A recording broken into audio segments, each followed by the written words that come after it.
Падчас вайны адбываюцца непрыемныя рэчы. І сёння навіна якраз пра такую.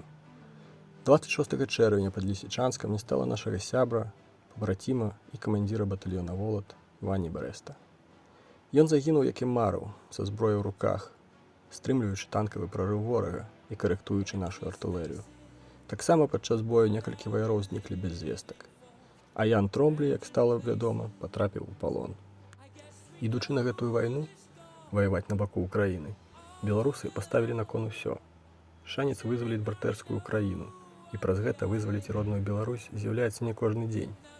Ваня Брэст разумеў гэта, і ён паставіў на гэта сваё жыццё, і мужна аддаў яго, змагаючыся за ідэю, запальваючы агонь у сэрцах тых, хто быў побач. Мы, ваяры батальёну «Волат», не маем маральнага права здрадзіць яго ідэалам. Не маем права здрадзіць таму зароку, які паўтаралі за ім слова ў слова. Да астатняга бляску рэк тваіх у маіх вачах. Жыць з табою, памерці за цябе і адрадзіць веліч тваю. Жыве Беларусь! Героі не паміраюць.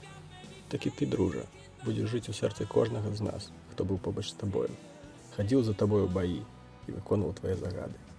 Вечная памяць героя. Жыве Беларусь! Слава Украіне!